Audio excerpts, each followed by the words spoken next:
CG live 24 news सभी दर्शकों को नमस्कार। समाचार विस्तार से। महिला आयोग की जन सुनवाई में 30 प्रकरणों पर हुई सुनवाई। सीआरपीएफ पर गिरी गाज। छत्तीसगढ़ राज्य महिला आयोग की अध्यक्ष डॉक्टर किरणमयी नायक एवं सदस्य ओजस्वी मंडावी ने आज दुर्ग जिले में महिला उत्पीड़न से जुड़े मामलों की जन सुनवाई की। बाल गृह परिसर 5 बिल्डिंग महिला एवं बाल विकास कार्यालय में आयोजित इस जन सुनवाई में कुल 30 प्रकरणों पर सुनवाई की गई। ये राज्य स्तरीय 322वीं एवं दुर्ग जिले की 12वीं जनसुनवाई रही। सुनवाई के दौरान कई महत्वपूर्ण निर्णय लिए गए, जिनमें एक मामला सीआरपीएफ में पदस्थ आरक्षक से जुड़ा था, जिसके विरुद्ध गंभीर आरोप सामने आए।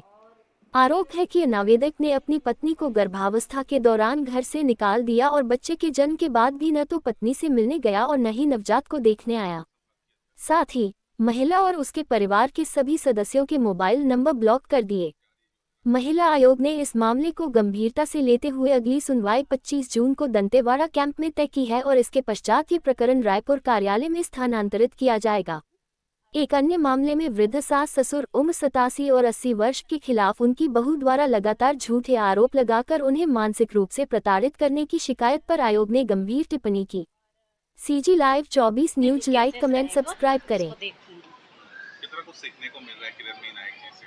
अध्यक्ष है वो और वकालत भी करती है, तो कितना सीखने को मिल रहा है। देखिए दीदी बहुत ही सुलझी हुई और वकालत भी की हुई है, तो बहुत बहुत कुछ उनसे सीखने मिल रहा है और लगातार उनसे संपर्क में रहते हैं और उनकी जो बातें हैं ध्यानपूर्वक हम सुनते हैं और सीखने का प्रयास करते हैं, ताकि आगे हमें आसानी से कुछ भी जो केस रहेगा कार्रवाई करने में आसान हो। आप खुद महिला रह चुकी हैं और विमल मंडावी जी के संग हुआ, उसके बाद आपने भी दर्द देखा है, सहा है, तो वैसी महिलाओं के लिए आप आगे किस तरह का काम करेंगे और कोई संदेश अगर देना चाहती है हमारे माध्यम से तो दे सकते हैं। जी, मैं कहना चाहूँगी कि मेरे यहाँ सर विधायक रहे और 2019 में घटना हुई तो वो शहीद हो गए। उसके बाद मैं पहली बार राजनीति में आई, उपचुनाव लड़ी, लेकिन किसी कारणवश हार गई।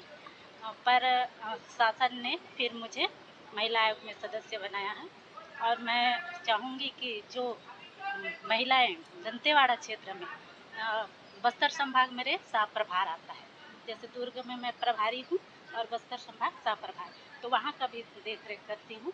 जैसे नक्सली पीड़ित हैं, ऐसे महिलाएं जिनके बच्चे छोटे छोटे हैं और वो अनाथ हो गए हैं, ऐसे लोगों को वहाँ पे स्कूल बनी है जावंगा में एजुकेशन सिटी, तो वहाँ एडमिशन कराने का काम भी हम लोग करते हैं।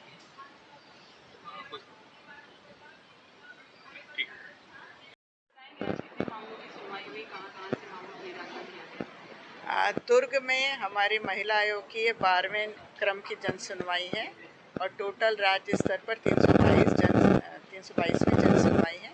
आज हमारे साथ दुर्ग संभाग की प्रभारी ओजस्वी मंडावी जी महिला आयोग के सदस्य भी हैं और लगभग 30 मामले लेकर हम लोग उपस्थित हुए थे, जिसमें से 17 या 18 मामले पूरी तरह नस्तीबद्ध हो गए हैं और कई मामले रायपुर स्थानांतरित हुए हैं।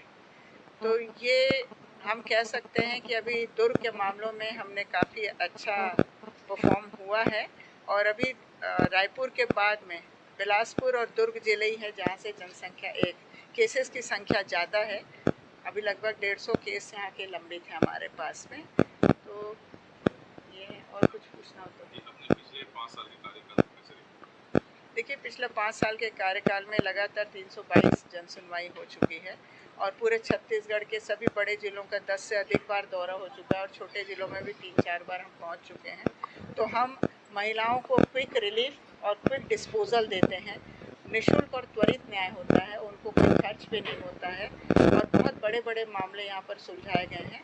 अभी यदि मैं हाल ही की बात करता हूँ तो आयोग की रिकमेंडेशन पर राज्यपाल जी ने एक कुलपति को भी टर्मिनेट किया है, एक जेलर ने एक सिपाही को निलंबित किया है, एक जगह सेवा समाप्त हो गए हैं और ऐसे कई टीचरों के मामले हैं जिनमें बहुत सारी कार्रवाई हुई है।